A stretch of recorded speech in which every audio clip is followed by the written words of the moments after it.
Who's Brad? Oh no, he just kind of blends in. What is he doing? What is he doing? Is this fold your laundry time? Brad. No, For it's shame. the background that was bothering me and get my black hat on.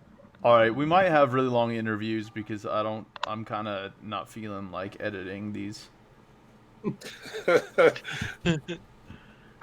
Just do another mid-episode edit. There you go. Dude, Ian's, so get this. We'll start here in a second. Actually, we already started streaming. I just realized I hit the start button.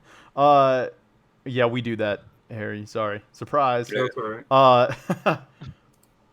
PG, right? Yes. Yeah, everybody just Please. saw my shorts. Salford City. That's what All it was. right. Let's get. Oh yeah, that's what I wanted to do. On Why my is the phone. I wanted to screen get the stream. looks so stretched? For some reason, the stream goes live on the phone before it does the computer.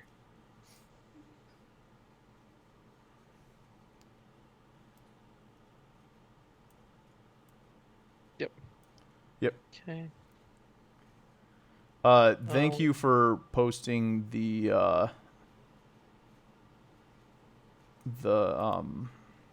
link to everything, Brad. I haven't even gotten the link to this one yet. Oh, then what'd you share? The regular. The YouTube page? I'm gonna put yeah, the YouTube page. All right, we're gonna get started here. Okay. That's Do you like the link Do you there. like the dysfunction, Harry? It's like our show. Awesome. It's like every podcast. I feel like Ray over in Orange and Black is really good. He's really organized a lot more than I. The first time I was on there, I was like, "Oh my god, this is an organized like my." Yeah, they've been doing it for so long, though. Who? Ray and them, they've been doing it for so long. Well, I've been Isn't he in the media though? Ray. Yeah. I don't know. What does Ray do? I didn't know that that he was in the media. I don't think he is. I think he just jokes that they're the only ones that cover Orange County, so they Is are. that maybe what it is? I mean, they I think, kind of are though. Yeah. Dylan is journalism major too, I think. Is he? I didn't know he was going to school. Yeah, he's going. No, he's I'm about to go to... just kidding. Oh wait, no, friendly, no flipping off. God damn it, Oh, I mean, Brad. you can flip off, and no one's gonna see that on the stream. Yep. Like, Yeah, like, listen. the reason we're PGs is because of iTunes, not because of anything else. Oh. Yeah. Oh, that's fine. Yeah, as long as we don't cuss in the first minute of the stream, we're not gonna get shut down by YouTube. I know. Fuck those guys. Looking at the timestamp. Yeah, okay, we're good. No, I haven't officially started the show. That's where I cut off the. Yeah, so let out all your expletives right now. Shit, fuck, god damn it, God. Bitches and hoes. I can say I just that. want to talk about the SAFC Sacramento match, so I'll just leave it at that. All right, what am I? Yeah, I'm trying to open the notes. Dude, that second goal though that you guys scored against RGV was sweet. Oh yeah, Indeed. with whatever defense they didn't have show up. They didn't have, just. I was like, oh wait, he's offsides, and I was like, oh wait, they're still on their own side of the pitch. There is no offside. Because when I was looking at the run, I was like, how is he so wide? Oh. Oh. I say RGV sent forward 10 people into the box. That's why. I thought Jiggy's goal was probably my favorite. I don't know. I really do think that. Oh, do you have RGV's highlights, goal Matt? Yeah, this is just the YouTube. Oh, nice. Yeah, thank Okay. you, Oh, it's all blocky. That's Oh, why it's all man. blocky. Yeah. I mean, you can see me in my tutu. All right. We're that was gonna. a I got the wild- notes up, so we're going to officially get started. And I know that it's pretty late. What time is it over there, Harry? 9 o'clock. Don't worry about it. Oh, I will worry about it. I'm a zombie right now, so the last thing I want to do is make other people feel that way. All right. What's up, everyone? Welcome to episode number 40 of 1868 Weekly. I'm your host, John Macaluso, joined by Matt Rafferty. Actually, Matt, I'm going to introduce you now, but we're going to come back to you later because I want to stick on your image for a little bit. How you doing, Matt? Hey, I'm doing good, man. How about yourself? I am awesome. Bradley Polanski, right? How you doing? Is that how you say it? I don't know. I don't have Yeah. Facebook open. We're confused about my last name again. I don't know why. Brad's last name gets me. I just am forgetful with it for some reason. Also joined by San Antonio superfan and fan of our podcast, Hello, Harry Chris. Austin. Except this week. How you doing, Harry? Doing well. How about you guys? Good. Just to let you know, you are the second guest that we've had on the show that is a fan of another team, and that is San Antonio FC, the team that unfortunately beat us. But we're thinking about getting revenge this week. But we'll definitely talk about that. We've got a lot to talk about today. First, let's go to Matt. Matt, look that background. Where was it taken? Oh, I was driving all over the state last week, and this was from just outside of Ely in Humboldt National Forest. Ellie. Ely. I've been pronouncing it Ellie my entire life, and It's then Ely. and then I started working at Colo, and they're like, "Hey, it's Ely," and I'm like, oh. Take it from the native Nevada man. Yeah, I'm like, oh, I am mostly native Nevadan, so that's why it was a little bit embarrassing. But when I worked at the radio station, there was a team whose name that I can never remember they play Nevada. And I always pronounce their name wrong. Well, one day a very angry, older gentleman called and chewed me out. And when I remember the team, I never mispronounce it again. It's something. It's Akron. Yeah. Yeah. Oh, that's right. We talked about That's this. right. We have. this is Yeah. Old news. They've heard this. I'm like Akron, and Good. this guy called and chewed me out, and I'm like, oh, geez.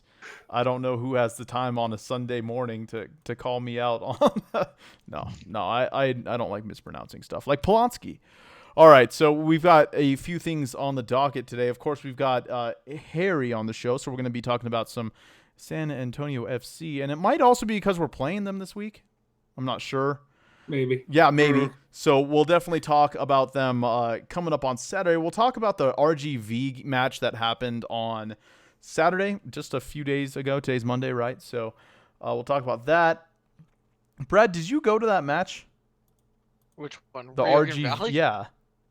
If you count the GSR as going to the match, Where then sure. that picture that you posted, where was that taken? That was our stadium. Oh, I didn't really. The look one that at was it. like- Okay. Oh my gosh, that was after the game at our stadium. It was Greater Nevada Okay. Field. What were we doing? I just don't understand what you were doing at Greater Nevada Field when no one else is there. I wasn't at it. I said it was a picture of it's away from home. It literally said in the tweet, "Away, we are away from this All right. beautiful place." Well, clearly I'm you guys are starting to notice I don't pay as much attention to the stuff as you think. That's all right. And then that's pretty much all we got on the docket today. Since we got a guest, we're going to try to get into the San Antonio match pretty quickly. We've got 3 interviews from some players. I guess the best way to go about that is when I'm done editing them, then we'll get to it. I got to stop doing that, but it doesn't help. Mondays are tough, guys, because Harry, you probably heard me complain about my sleep schedule last few episodes. I'm still struggling with it, so I'm running on 4 hours of sleep. So, I chose sleep over editing these interviews, which is why I'm kind of doing it now. But that's all right. First, we're going to talk about RGV. Let's get this out of the way, boys. What do you think? We'll go to Brad, who I thought was at that match, but he wasn't, and I'm very disappointed in him now. Yeah, you weren't at that match either. My thoughts about the match is the first half we looked in control pretty much the whole time, and then the second half we got lucky to get out of there with a victory. I don't like saying it like that, but I think that we were extremely lucky that they didn't score one of those opportunities they had where they hit the post twice. Yeah, I think the crossbar was one of our best friends on Saturday. It's been that way almost all A year. little bit to the left, Like- a little bit to the south, and we're talking probably, arguably, a Reno loss, I think. But that's RGV though. Yeah, it's they play very good at home, and I think that Reno did a decent job in making sure that the score stayed minimal. Matt, what do you think? Yeah, it was kind of stressful. I wasn't able to go to the watch party, but I'm sitting there watching on my screen, and kind of have a little freak out session in the last 15 minutes because RGV were really putting on the pressure, and it was looking pretty scary. So I mean, we did have kind of a mishmash of a lineup this time around. It looks like Ian's giving some guys rest. Maybe there's a little bit of nagging injuries that have been bothering some guys here and there, but luckily they held it down. And I just got to pair what everyone else saying. Thank you, Woodwork. They really that was the MVP. Also, let's not downplay Matt Bersano though, because Oh yeah. yeah, he played really, really well. Like, a lot of credit to that crossbar, which we all love when it works for us, because sometimes it does work against us. But yeah, Matt Bersano came up and stopped a lot of big opportunities from RGV, and hey, we walked out with a 2-1 victory. Harry, did you get a chance to watch any highlights, or do you have any thoughts on this match? I actually watched it in prep for the show here. It was, for the 2 goals were in the first 15, 20 minutes? Yeah. Or all 3 goals, pardon me, because you guys scored and then they turned around and answered right away. And then they had the breakaway goal that that I don't see very often, where he's got the whole half of the field by himself. But I thought it was a pretty even match. It could have went either direction. Problem with RGV, since they're near where we are, so I tend to follow them. As a rival, they struggle scoring. So then, I think they had 21 shots. I think I was looking at the stats here, but only 4 on target. So that's RGV season in a nutshell. And part of it's with rotation. With Houston, and part of it's just the quality isn't there up front, unfortunately. And it was for Reno, it was the first time that Reno's kind of been able to chill out for a week, and just work on game plans and stuff, because they've been on the road and quick turnarounds. So I think we may have expected. I know we did, according to our predictions. I predicted a 2-0 win. So I didn't think that it was going to be, biggest little beatdown, as we like to call it. But some people like Roy had a 4-0, and you can't discount RGV, especially at home. I was talking to Ian in practice today, and apparently the temperature and just the weather in general was a big factor, and the humidity, I guess, was something that the team struggled with. I guess San Antonio is the worst as far as like Texas humidity is concerned, Harry. Oh, well, Houston's horrible, but if you get down to Edinburgh, it's down closer to the coast, so it can pick up there. I know San Antonio, on Saturday night at the same time you guys were playing was toasting. I know Sacramento, I was talking with the Diaz, the goaltender there, and even during warm-ups, he's like, it's way too hot. Yeah. I can only imagine you guys, because you guys are 70s, 80s mostly during the summer. It hit like 95, 96 today. Oh, really? You guys get that warm?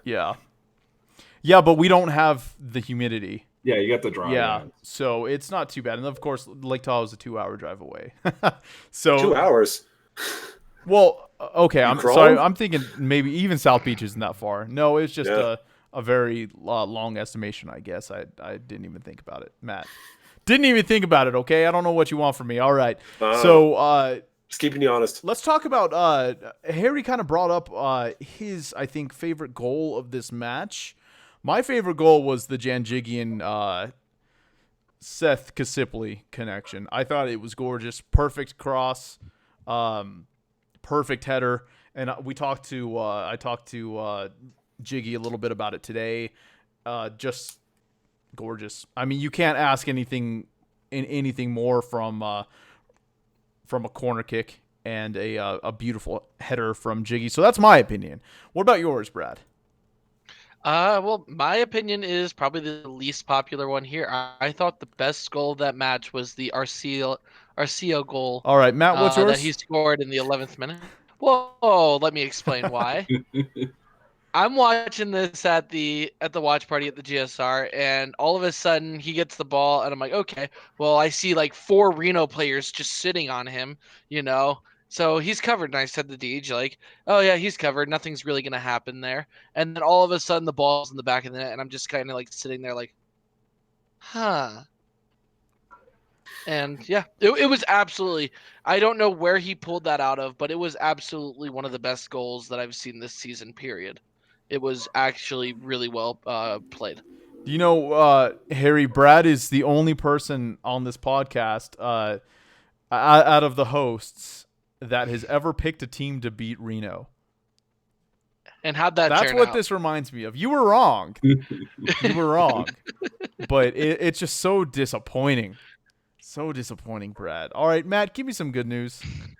All right. Well, I think my favorite goal, I got to go with Harry on this one, is it's Aiden Apodaca's goal, because that it was such perfect placement. He saw the open lane, and really once you get behind the defense and it's just you and the keeper, it's your goal to lose. It's yours to mess up. So the fact that he, a young dude, was able to keep his composure with such an open field and put it away, I got to give it to him. I mean, it's the go-ahead goal too. Has to be that one. Harry, did you want to expand a little bit on that? Well, my favorite part of it was the actual beginning, the run that he took. Because if you really look at the play, he came out of nowhere, and it was just like a deer shooting off. And but in I forget who it was. I guess who had the assist on that? I think you said Herzog.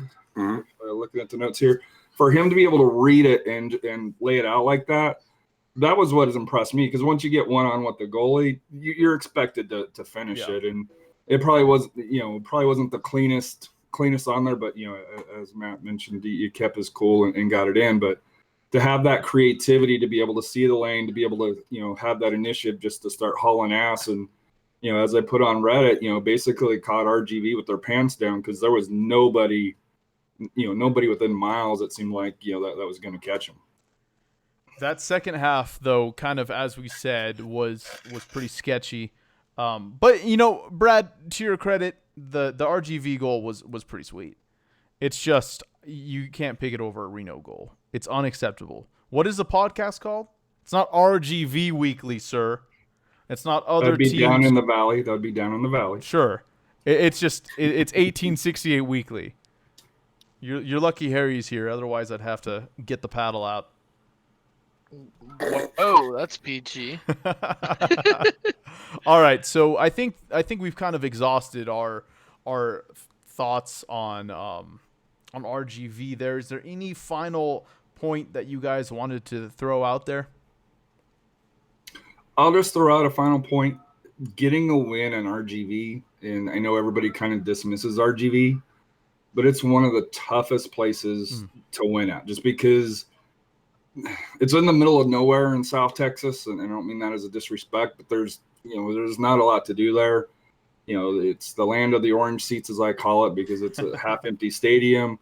The Stampede do a good job, but it's just, to me, it's not a very soccer-friendly stadium, and I like HEB Park and the surrounding part of it.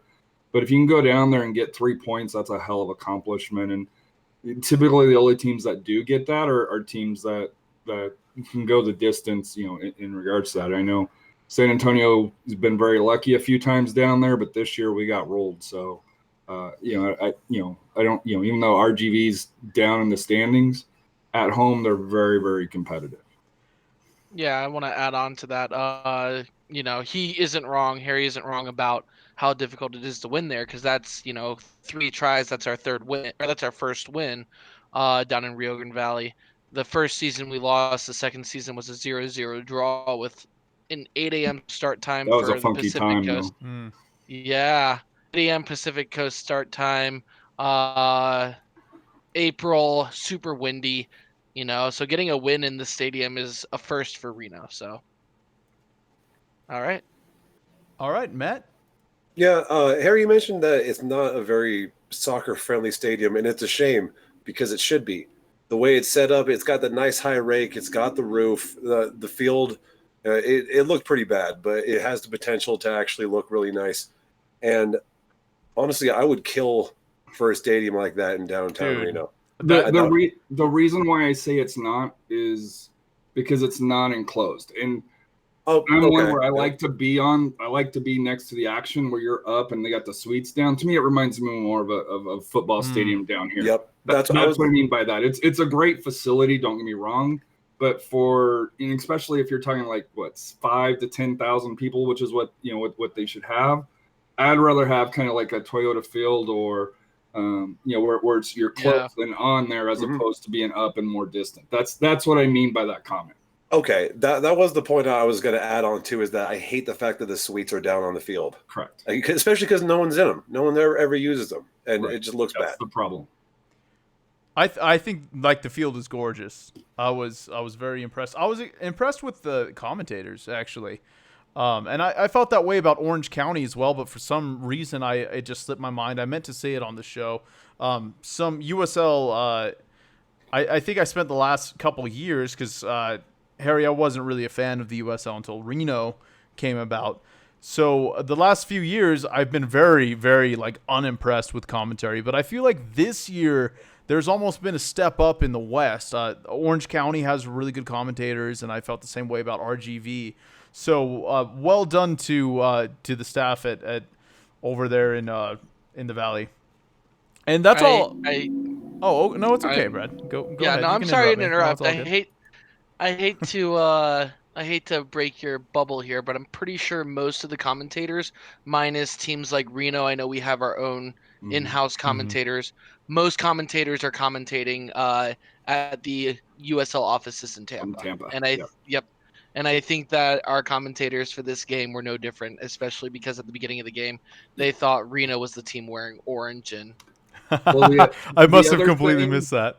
The other thing, and this is something that I sent a message to Edson, is within the first 3 minutes they were talking about how for RGV that, I forget what the exact quote was, but basically they're already trying out players for the season, because they're, a semi-2 team for that here. So it was one, and he hadn't, because he was at the stadium, so he was going to follow up. But yeah, he told me that those were actually announcers from the league. But I do think that the league has picked up, and especially on if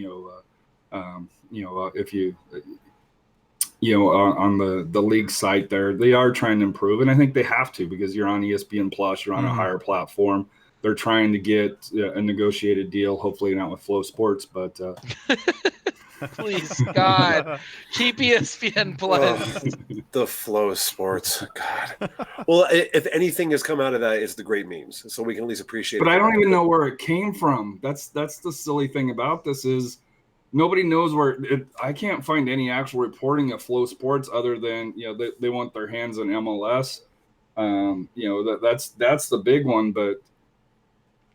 I know I put it out. I don't want Flow Sports, after hearing the nightmares with Cincinnati and DC. Yeah, Flow Sports was in MLS or some other league for a little bit just years ago, and it was god awful. It was right up there with the Cujo player. I like everything as it is now. I'm pretty. A lot of people complained about ESPN Plus. When it originally came around and stuff like that, but I like it a lot. I mean, they've got MLS, they've got USL Championship and League One, and I'm pretty sure they have League Two as well, but I haven't delved that deep into it. They've got some. I think they ran the entire Gold Cup, didn't they? So yeah, no, that was Fox Sports. Oh, no, they did. They have the Open Cup. That's probably what I was thinking. Serie A, and next year's the big one because they got the German league. Bundesliga, yeah. And I'm hoping that they carry the second division as well. I think that would be awesome to be able to kind of see that as well. Yeah, they have the English Championship, but they also have all the ESPN Insider stuff that used to be all the articles, all the shows that are separate, the separate programming. ESPN Plus for the $5 a month, $50 a year. Yeah. Best investment I've ever had. Yeah, and that's just talking soccer, not counting the college sports, not counting the if you're a UFC boxing type of guy. Right. Yeah, they're starting to do undercards for UFC, and I think they've done whole events. Not any of the big numbered events, I don't think, but that's so much bang for your buck. And don't even get me started about the awesome documentaries they've got on there. 30 for So 30. yeah. So I mean, if you're a sports fan and you're looking to maybe branch out into soccer, ESPN Plus is the way to go. I think they have a trial as well. So They we do. like, 7 days. yeah, And, yeah. and one of my guilty pleasures with ESPN Plus is watching weird, obscure sports or stuff that you wouldn't usually see on TV. Yeah. I couldn't sleep one night, and I learned cricket. So they're like ESPN's got that. So it's You've definitely learned worth it. cricket? I've watched it. I don't understand. Yeah, I'm the same way, Harry. I tried. Took me a couple hours. I've seen a whole lot of rugby, but rugby's pretty easy to understand. It's pretty much American football and American soccer. Yeah, if you understand the concept of football as a whole, Yeah, you should be able to get it.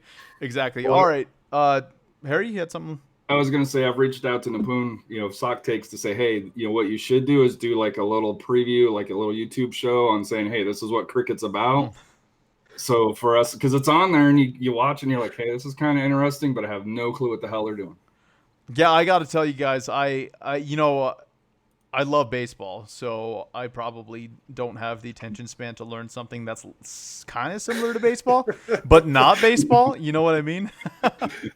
So yeah, anyway, that's that. I think that we'll do interviews at the end. Normally we do them kind of before the current match and the last match, but I think we'll do that last because they're kind of long and they are done, gentlemen.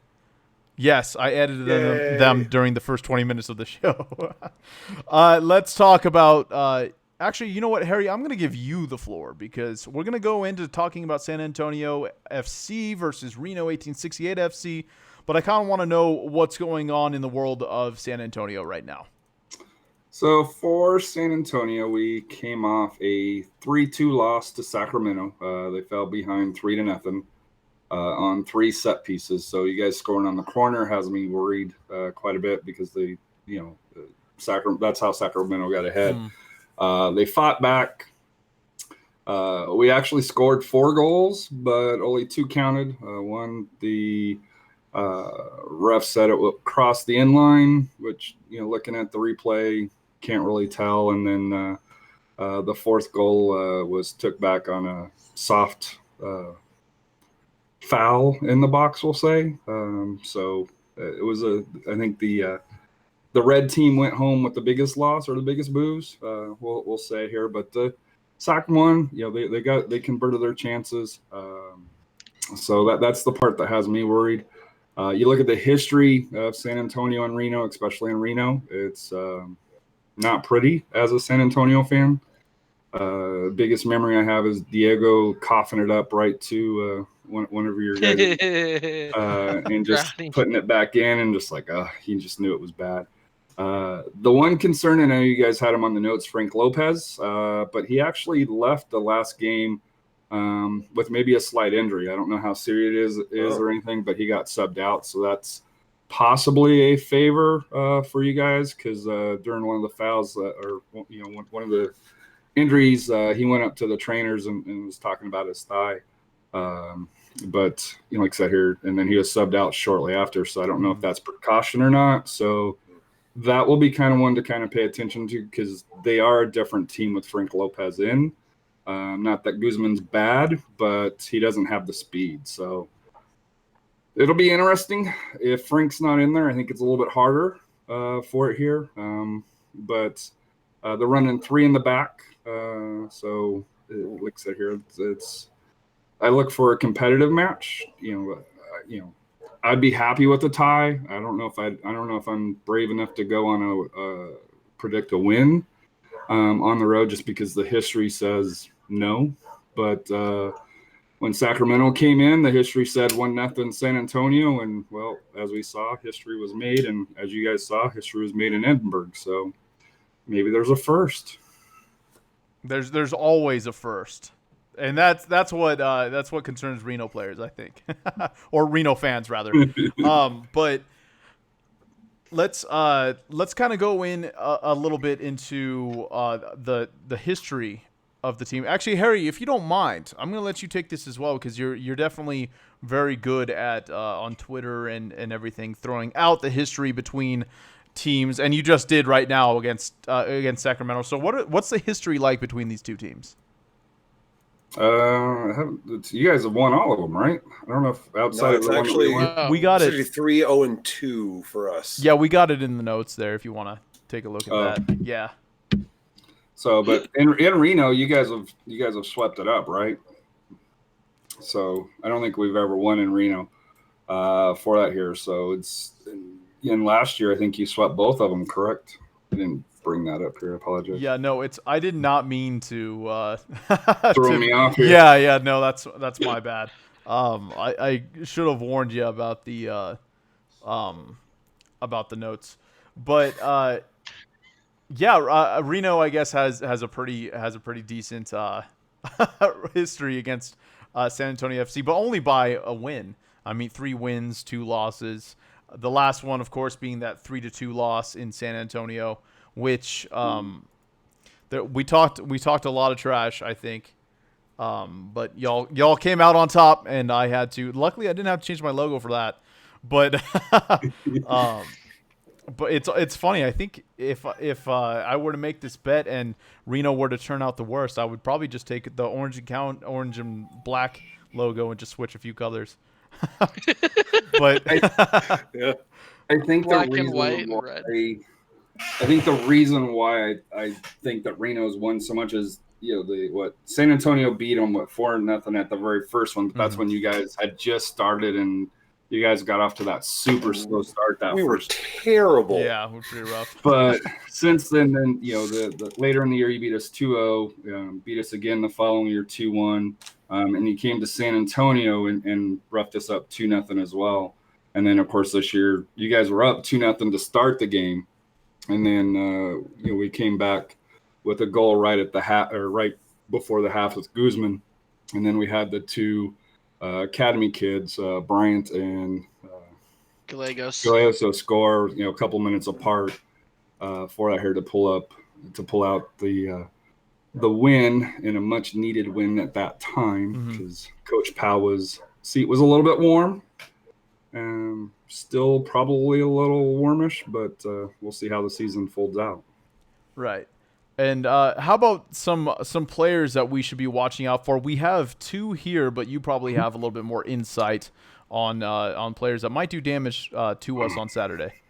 So Frank Lopez is obviously the goal scorer one. The one that I think you guys will like to watch, 19, Pirano. He's an Argentinian. He's like a wizard on the ball. And he's a little guy. He's fast.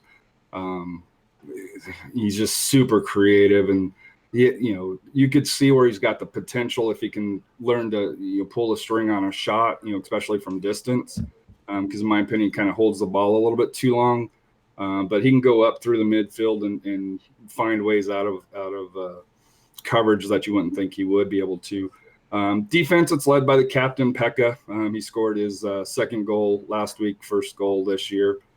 For that, but he's kind of our captain, and if we run with him and LaHood from FCC, a very veteran back line for that here, and then of course the fear of the beard, Matt Cardoni.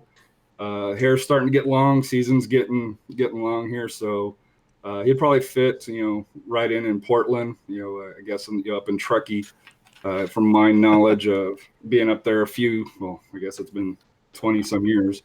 Still the same. Yeah, it really hasn't changed. Kind of, he would fit perfectly up there. We'll just say, and I think that's why I associate Reno with that. Is I spent some time in Sacramento, and I'd leave work and go over, donate some money to the local casinos, and come back in the morning. So, but yeah, it's. I think those are the keys, both offensively and defensively. If Frank's out, then it's going to be more Guzman on there. The interesting discussion here in San Antonio is Billy Forbes, because he's a fan favorite, but he's starting to lose a little bit of a step, which is what his calling card was the speed. So it'll be interesting to see how he finishes the year, because you do have Bradford Jamison on loan from LA Galaxy that's right now on the bench. So it'll be interesting to see if Forbes starts to see the bench a little bit more and seeing Jamison get the call. Yeah, I'm really surprised that you're saying that BJ4 is on the bench. I'm familiar with him with the senior Gs, and I feel like he was a pretty dynamic player and could really do some damage in USL. And I mean, looking at his stats and with him being on the bench now, he seems kind of like an unused asset. Billy's a fan favorite. You know, just Powell plays his guys, whether you like it or not. It's one of those discussions we have, because when Billy's on, Billy can be one of the best players, but when Billy's off, because he doesn't play a lot of defense, it shows. I feel like that almost reminds me of Dane Kelly at certain points. Yeah, he's a fan favorite, and when he's on, he's unstoppable. Yeah. But then he went through huge lulls, huge stretches. Yeah. So, all right. No, so we have our usual questions for Reno segment. What are some questions that you have for San Antonio? Oh, for me? Yeah. Will Coach Powell be aggressive? Because he tends to. My biggest complaint with Coach Powell is he tends to play it safe. He didn't play it safe in when we went over to El Paso. He came out, and that was the first game for Frank Lopez. If he's not there, does he pull back the horses a little bit?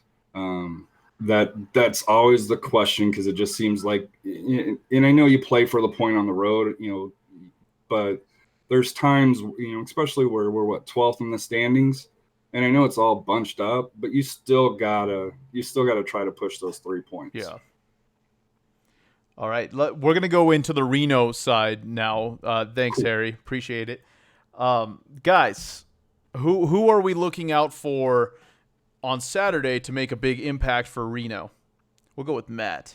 All right. I really think we might see a lot more of Aiden Apodaca in the rest of the season here, especially, he's got some roster positions to fill that it really became really a great opportunity for him.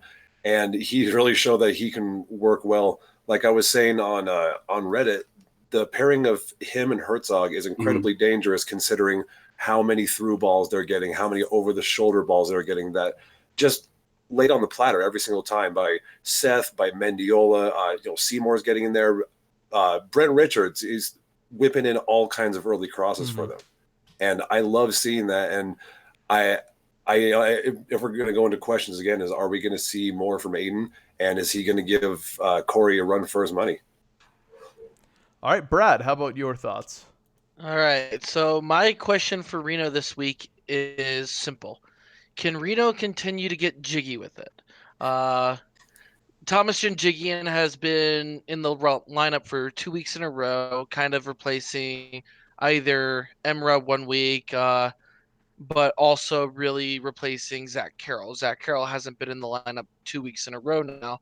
I don't know if that's due to injury or just Jiggy is getting used to this new type of play that we're adapting from San Jose, the Almeida approach. But Jiggy has looked amazing in the 2 games that he's played so far.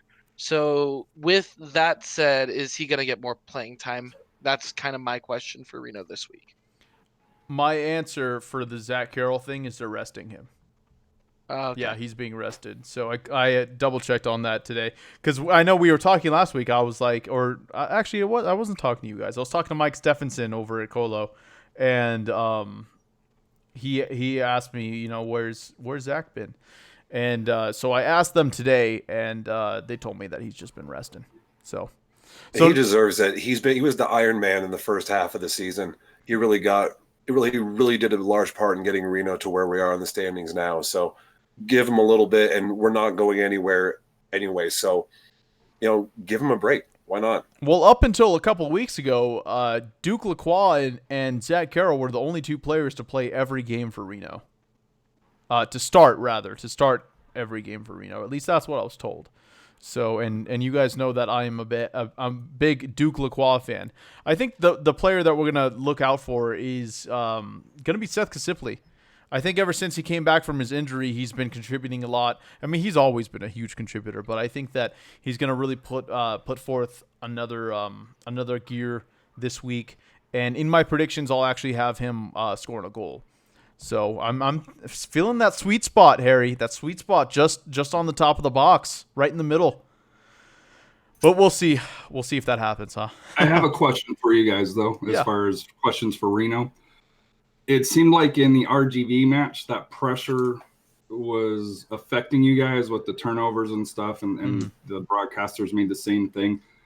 Was that something that was just kind of specific to the RGV match? Because I know you guys had kind of a mixed match, or does pressure kind of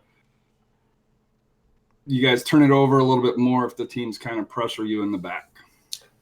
No, I think they can actually handle the press pretty well, and especially attributed to their fitness. That's one of the biggest focuses with the team. And I think that RGV, like, it is a trap. It's a trap team. It's a trap game, and they know that they can put the pressure on. Reno doesn't exactly have like the best counterattack, but I think RGV is good enough. We're good enough to be able to put such a high press on there for such a long time because, they're at home. They have to get at least a point out of that. So what are they going to do but throw out everything they can? My answer on that is a little more, I guess Reno on the road is a lot more susceptible to pressure, mostly because whatever team we're playing on the road needs to get a result out of it. But if you look back a couple weeks on that Wednesday game in Orange County, we turned the ball over probably twice as much as we did against Rio Grande Valley this past weekend. And how'd that turn out for us? Oh, yeah. They pressed the living daylights out of us. And we gave up 4 goals, and we looked absolutely atrocious giving the ball away. And I was just unlucky enough to see it in person. Well, you ended up being very lucky because you didn't look like this afterwards, But on the road, I feel like we are a lot more susceptible to the press than a lot of other teams. Yeah, I think that's fair. I think Reno in Rio Grande was a little lucky personally. Like we were kind of pointing out earlier, a little bit. The shot goes a little south, the shot goes a little west, and it's a different story. Right, exactly. I think that. I think Reno is a completely different team on the road. When it comes to home, Reno is vicious and brutal. For the most part. I mean, there are some times like the first 2 matches of the season against Orange County and Oklahoma City were a little bit rough because we let them come back. And I think that's if I remember correctly, that's exactly what happened in San Antonio. It is. You guys were up 2-0, and I was about ready to, tweet my hey, wave the white flag because you guys were rolling, and then things changed. Yeah, and the same happened in that first match against Orange County. I remember I was sitting in the press box next to Ray, and he was already changing the logo. So I think a really big key for Reno is to keep the pressure on the pedal, and I don't want to see the team sitting back if we get any sort of lead. And you guys know I like all 3 of you should know I like brutal like wins. I like victories like by hundreds of points, And so that's what was it, 9-0 or 9-1 a couple of years ago over Academy team? We won't mention from who. Yeah, and that's the kind of stuff I like even more than that. I mean, I like huge wins, comfortable wins, and that's probably from being a fan of all these teams that lose, especially in the final moments. Reno's probably the best team. Weird enough, San Jose's kind of good, which is crazy. Right. It's what happened. I don't know. Almeida. Yeah. I mean, that's the only thing that's different, right? Yeah. So the team bought in finally. Yeah, the team bought in finally, and not just that, but Vaco has been absolutely playing it out of his mind. Yeah. So pretty good stuff going on in the world of John soccer. You know what else is going good, guys? Predictions. Hey, Brad, will you remind me who is in the lead? You're going to do that, I guess. Do we have to? Yes, you do. After after months of talking about how Matt has been in the lead, it's actually been changing. It was Deej for like a week or two, and all of a sudden it's me, and it's gonna be me for the rest of the year. So I hope you guys get used to that. But you know, it's pretty rad. So real quick though, nobody guessed a 2-1 win. Harry guessed 1-1. I guessed 2-0. I can't remember what you two guessed, but you were both wrong. I got 3-1. Yeah. 3-2. And I think, I mean, a win's a win, so we're all happy, especially Harry. And so we're gonna predict this week, and we're gonna let our guest go first. Harry, what do we got going on this week? I'm gonna go a 2-2 draw. All right. And do you want to go as far as picking the goal scorers, or 2-2 should be good? I'm gonna go for Reno Herzog, and we'll go with your guy Duke. Always love me some Duke. Okay. One of those will be on a set piece too. All right. Yeah, I don't think you should be too worried about that. That Jiggy set piece goal is an oddity. Yes. It absolutely. really is. Yes, We but we don't just gave score up set 3. piece. We just gave up 3 to Sacramento in one game. Ooh. If we have Jiggy and Zach in the back, maybe I'd feel like you have reason to worry. I still don't feel like you have to worry that much. Our set pieces have been far from good this year, in my opinion. All right, Brad, how you feeling? Man. I got I'm gonna go conservative. I'm gonna go 2-1 Reno this week. Just because I feel like that's the score that anytime that I feel like I guess a lot more goals, it's always 2-1. So now I'm gonna say 2-1, and we're gonna end up winning like 6-0 or something. No, we win 6-0. Yeah, I don't see a 6-0. I appreciate your enthusiasm. If though. you win 6-0, Coach Pal's gone. I guarantee that. You know what? Would that be an improvement for your team? I don't know.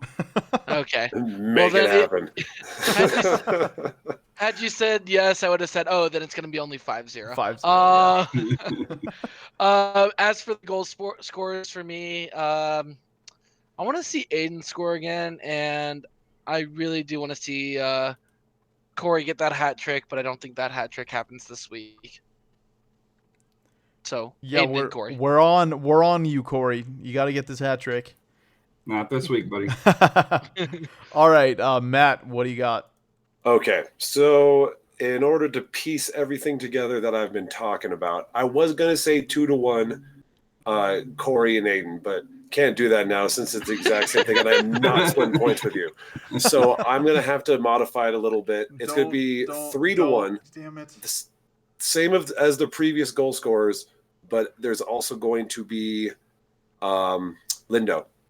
Lindo's going to be the third goal scorer. So you got Corey, Aiden, and Mafeka. Yep. Okay. Well, I am not going to back down, Matt. I'm also going 3-1, except I'm going Corey. I'm going Muzovsky. All right. And then I will take Seth Kasipli, as I said earlier. So. Danny boy. Yeah, I'm feeling Danny. Although, So Brad, I'm disappointed in your spelling. yeah, I'm doing it on purpose. If it ends up 2-2, do I equal Brad all the way, right from the start? Yes. Yeah. Fully at 1? yeah, you will. Yep. Nice. In fact, that'll put you, and like we've been talking about this every week, that'll put you tied for 5th. So I mean, this is not a like, this is a close, race. I really feel bad because I know what I'm talking about, but at the same time, I just can't guess the score of a game for my life. I mean, you can cover sport for your entire life, and you can still not get these predictions. That's part of it's not. These predictions don't make you a good fan or a good journalist or whatever it is that you want to be known as. It's just all in good fun, and that's why I think that's why Roy does these ridiculous predictions that somehow he gets right. Like that ridiculous 4-2 prediction. Like, how do you guess that? You got to have that wild card player in there. Yeah. It makes things a little spicy. And it does. And like Roy last week guessed 4-0. So, I mean, I think wasn't there a match where he gets like 8-1 or something? That was the Club America U20. Yeah, that's right. Huh. But who knows what's going to happen with those kind of games? Yeah. Yeah, I'm all for not predicting those because they're like, I don't know. It doesn't matter. Right. So, all right. So speaking of standings, we've got myself in first with 3.5. We've got Deej in second with 2.5. Roy with 2.5. So there's a tie for second place.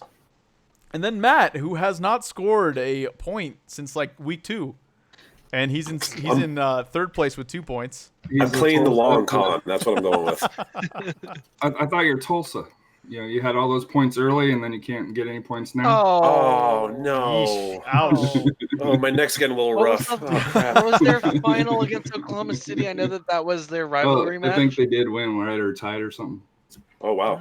Do you guys remember how surprised we were at the beginning of the season? We're like, oh my gosh, they might actually be. Well, they had 10 points, and they Yeah. were in second place or something. And I was like, well, I guess they've improved. And then, Guess not. And then all is right in the world, and the life comes at you fast, gentlemen, and faster for some than others. So then we got Brad in 5th, and then Laura in 6th, and both have 1 point. Lindsay has half a point, and then Zach and Sharon, who have not given us a prediction in a while, have 0. And Harry also has 0. And let's hope it stays that way this week. I don't really want to draw. I mean, I don't want a loss either, but I'll take the win. I'll be wrong if it's a win for Tony. all right, guys. That's about it for predictions. Let me check on time. I think damn. Interviews are about 5 minutes long, so we're going we're to about 45. What? Oh, right. We kind we of had the hung out delay. for right. Cool. No, that's perfect then. So while I get the interview loaded up, and I'm gonna put it on Matt's face so that I can once again edit over his face. Dude, okay, could you just tell me I'm ugly? You don't have to really undercut me like that. No, Just say it to my face. When you have the Nevada landscape behind you, you're wonderful, Matt. Oh, It was just last time. It was just complete accident. I didn't realize until I looked down at YouTube and was like, "Oh, I'm editing right over his face." Speaking For of better YouTube, or for worse. Oh, what's up, Brad? speaking of YouTube, while we're still just in the tail end of predictions, Antonio has a 5-0 Reno win. I wonder who he got that idea from. Hi, Antonio. That would be 2 Corey goals, 2 Lindo goals, and a Raul Yeah. goal. Is that So, Antonio Gonzalez? yeah. What's up, Yeah. dude? Thanks Just for had tuning to, in. You know. Yeah, that's So a Powell's seat is still safe. It's not 6-0, according to Antonio. that was an immediate head shaker there from Harry. Just Well, we're a PG, so I can't respond. So we'll just... yeah, that's a pretty does that count as a biggest little beatdown? I feel like that's a pretty good Yes, amount of it goals. does. Yeah, so That is the biggest little Also, beatdown. this Yep. is his last game of the year before he goes overseas. So. yeah, that's really exciting. I actually just heard about that. Going to Italy, right? Yeah. Nice. First semester. It's pretty exciting. He's going to my homeland. Yeah, he'll be missed, but dude, you got to take that opportunity. Oh, no doubt. Yeah, like you got an opportunity to study overseas first semester, do it. Does he speak Italian? Well, I guess he's going to learn, right? All right, so that's we're gonna go while I take care of all of this business. Brad, for better or for worse, guys, has a rant, and I guess we are going to subject all of you poor souls to hear him rant about. I was really hoping we'd avoid this topic, just because. I'm gonna steer. I'm gonna steer clear of the politics. Look, it's not that. It's just I'm it's sticking to soccer. working in news as I do, especially today, Monday, where this all just happened, was awful. Today sucked at work because of all of this shenanigans, and then I'll let you take it, Brad. All right. It is soccer related in the form of during this weekend. Unfortunately, the world experienced, or really the United States experienced, 2 more mass shooting tragedies. One in Dayton, Ohio, and one in El Paso, Texas. I'm sure you've heard of this by now. I won't get into specifics. I'll stay out of the politics, other than the shooter is a is a self-proclaimed white supremacist in El Paso. My soccer rant about this is at the time of the Walmart where the shooter shot up El Paso. Unfortunately, there was a team there. I believe it's a women's team. boys or girl, women's, ladies' team. women's youth soccer team, the El Paso Fusion SC. They were doing a fundraiser at Walmart at that time, and 2 of their coaches got shot during the event. And during this time, I've retweeted out the tweet from one of the players, Sebastian Velasquez from El Paso Locomotive FC. But if you can and have the means to do so, this would be a good cause to donate to at this time of year, especially in the wake of such a deadly shooting that unfortunately has become all too. We hear about it and almost desensitized at this point. This soccer team was raising money for new uniforms, for new shoes, for new equipment, training equipment, and now they have to raise money on top of that for medical costs for their coaches. And I'm like sitting here shaking. I hate talking about this stuff. I hate debating it. I hate the politics behind it. But if you can do one thing, it's in some way go give blood, go donate towards a cause, whether it be for people who were injured in the attacks or for people who are looking to help. Find a way to help, because in times like this the country needs your help. Donate blood, do something. All right. Well, yeah, that's a very. Don't just sit there and do nothing. Yeah.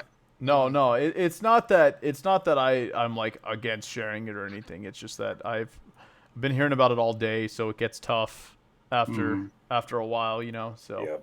Oh yeah, dude. But that was good, Brad. That was real tasteful. Yeah. I appreciate that. I'm shaking. I just shake it off, man. I hate hearing it.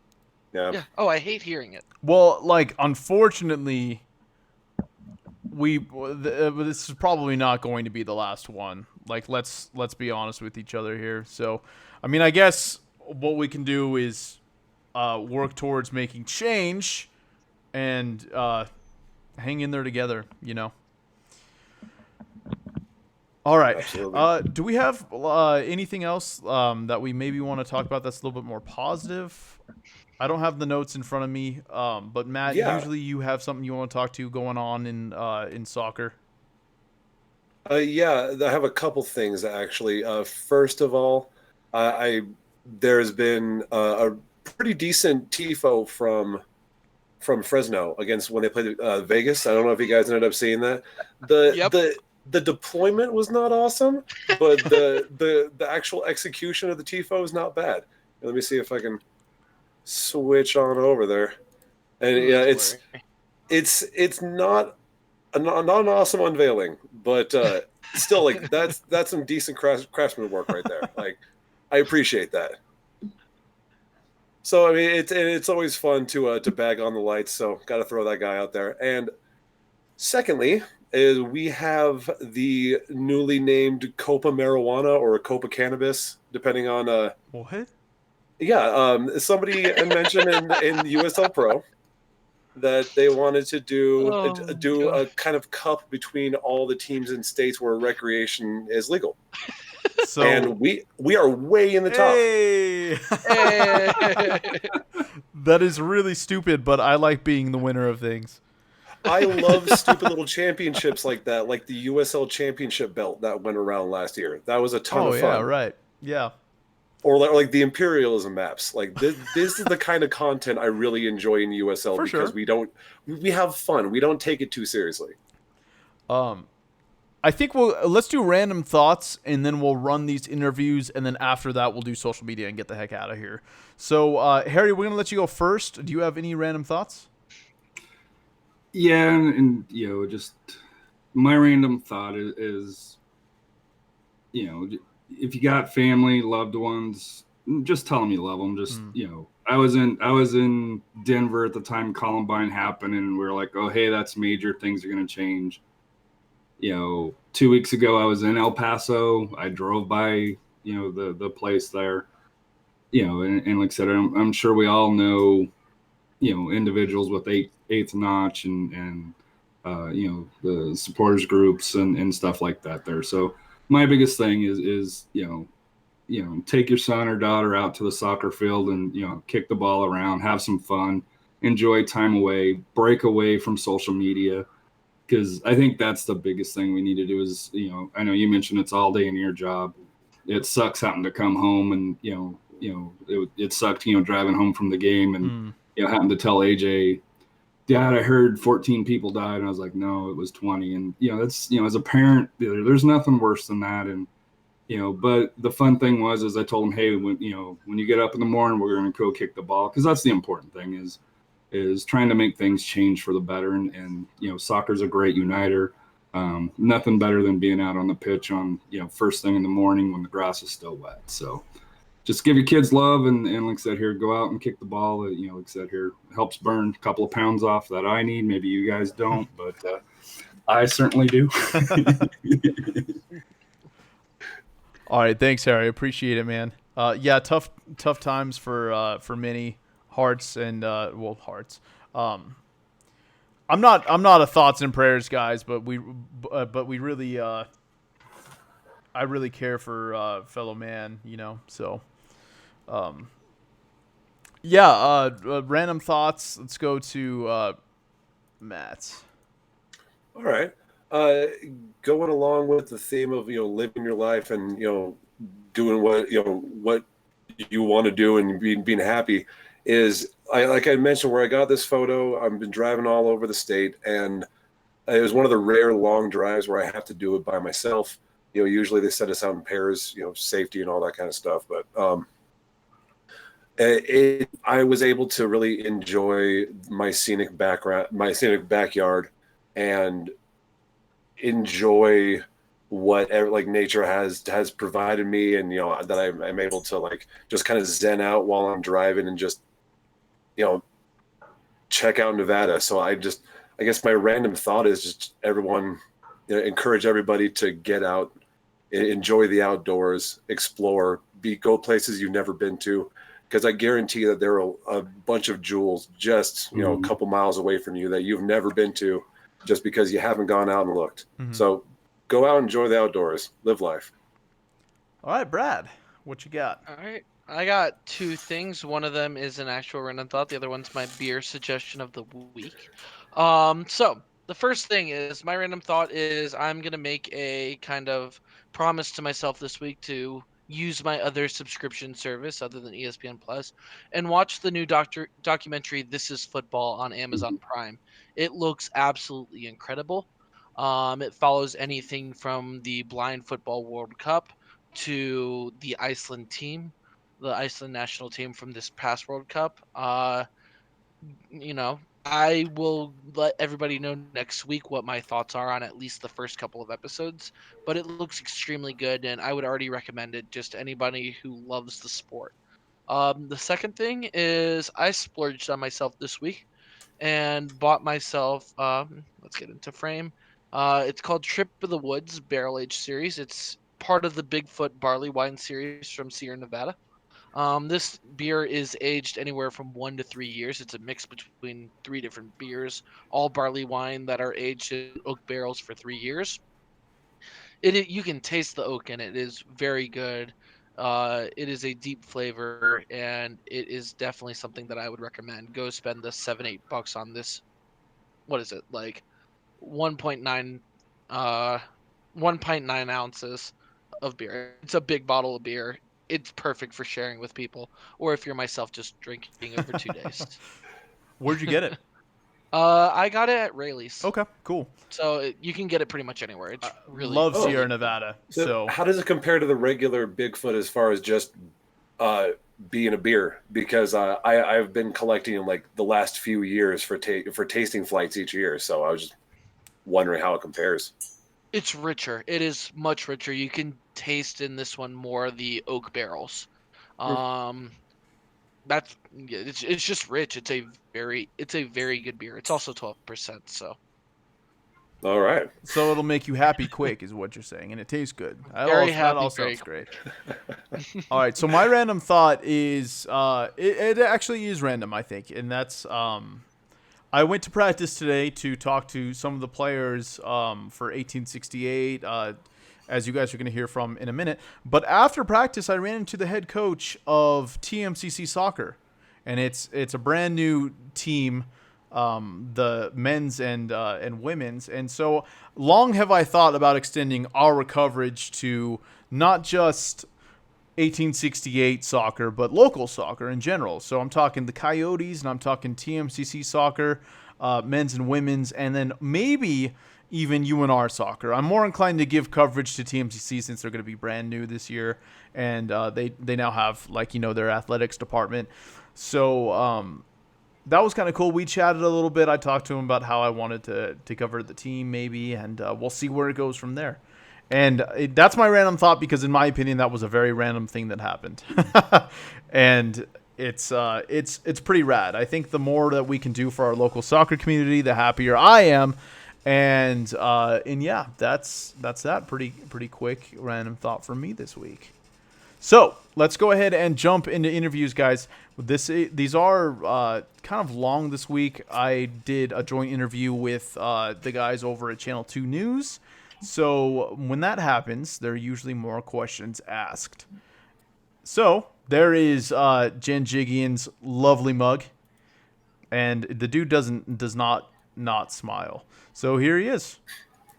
Great ball in by Seth. Props to him. And I just got inside my man, and from there it was easy. So No, we talked to our teammates going into the week. They were very confident going in that you could get a good result on the road, and that's exactly what you did. What does it mean to you that you can put your money where your mouth is? I think it means a lot because we're coming into the end of the season, so we need to keep the mentality right and stay strong for the rest of the season, so we can look in playoffs. And as the season has progressed, you turned pretty much from a bench player to a substitute, and now you've started the last 2 games. What does it mean to you that when your name has been called recently, you're going in there and you're producing? It means a lot.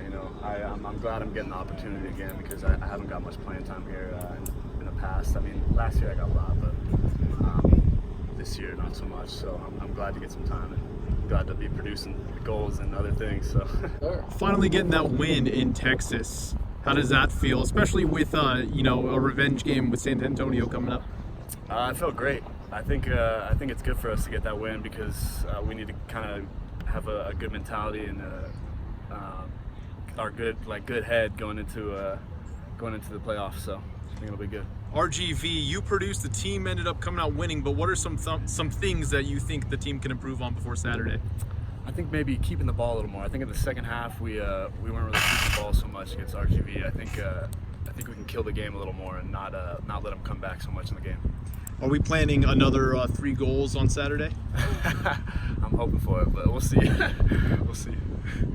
Rio Grande's a pretty good team, especially at home. Coming out with a win, it's the team's first win against Rio Grande away, in their house. Right. How did that feel, getting that win? Oh, it was awesome. Especially in that heat, in that weather. It's grueling out there, but to keep them scoreless after their first one, pretty good. You're one-on-one with the goalie. There's a lot that can go right and a lot can go wrong. What went through your mind to make sure that went right? Oh, there's a bunch of things that went through my mind. There's so much time you have to get to the goal. 4 seconds, maybe even less, but it seems like forever. But all I was thinking about was just to get it on target. The team's second in the West has a very clear lead over, I think, third place and everyone else. How does it feel going against a team that you guys dropped the last match against with all that? Is there some extra pressure being in second, or? I think there's pressure every game. Pressure that we should win. We're confident in our play, and I think that going out every week, we just need to go out there and just get the win. Well, how does it feel to just come out of Rio Grande with a win? It's a very good team at home. Yeah, it's a tough place to play. It's hot, humid. They've done very well on at their home stadium. So for us to get our first 3 points there, it means a lot. We've gone down there before. We lost. We tied last year, and we had to really grind out this result. It's a tough team, good players on their team, and they know how to play there. And how much of an advantage is it to be able to rely on any one of these players on the field when someone else can't play? Right. A lot of depth. Makes my job really hard as a coach because there's a lot of guys that should be starting. There's a lot of guys that would be starting on other teams. So when I name the starting 11, you got 3 or 4 unhappy players. And one thing that can't happen is they can't pout about it. They got to, when they're called upon and they haven't been in the team, they got to play well. And Jiggy's done that, and so is Aiden. Sam Gleedle's another one that starts. Sometimes he doesn't, but when he comes off the bench, he's dynamic and ready to play.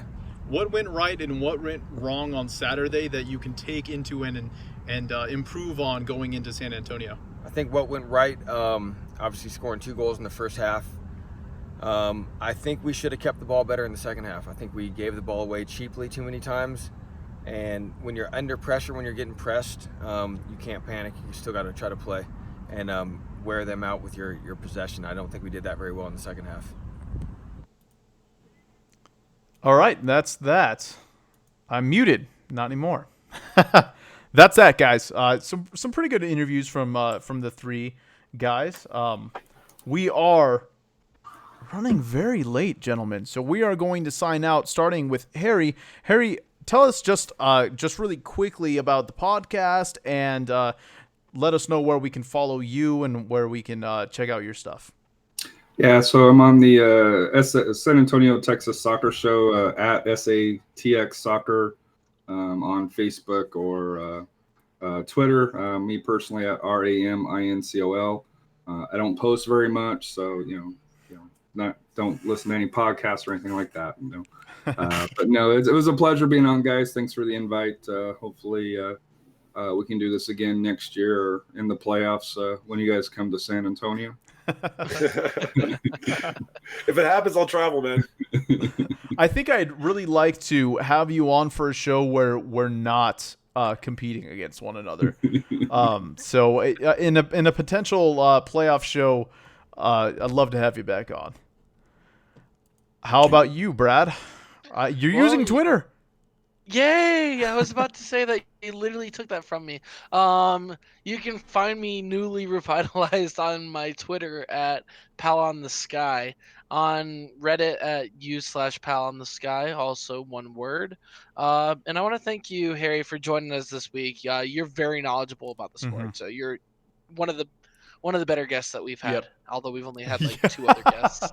We can't break up the bromance, so I'll be number 2. I'm not going to step on the toes of Dylan and Ray, so I'll happily take second. Them two. You are the one who coined the term. I did. Matt, where can we find you? All right. Well, again, Harry, thank you. And maybe we can have you on when we end up playing a team that we both mutually hate. So, I don't know, Salt Lake? I don't know. We don't hate Salt Lake that much. But maybe just because of Jordan. But so you can find me on social media, mostly on Reddit, sometimes on Twitter, Raf Out Loud with underscores between each word. All right, and then you guys know how this goes. I have no idea where you can follow me. But type in John Macaluso. I'm sure I'll pop up. Definitely on Facebook, on Instagram, which I haven't been using because I haven't been taking too many pictures. But I'm there. And then, of course, Twitter on John Macaluso. And if you're watching this right now, if you're one of the 2 people watching this and you have not hit the subscribe button, you got to get on that. I mean, over the next week, we'll have probably about 30 to 40, I think, watch this. Hit that subscribe button. And then go to 1868 Weekly on Twitter and then follow us on there. And that's all we got for you. Brad, I think you got something to say. Feel free to join in, Harry. We got Ray to do it. Yeah, as always, thank you guys for listening, watching, communicating, joining in on the predictions, everything that you guys do with us because we enjoy what we do. In Ian we trust. And vamos Azules! Vamos Azules! I was way off, so I guess I'll do it by myself. Vamos Azules! Bye, everybody. Good show. Bye, everybody.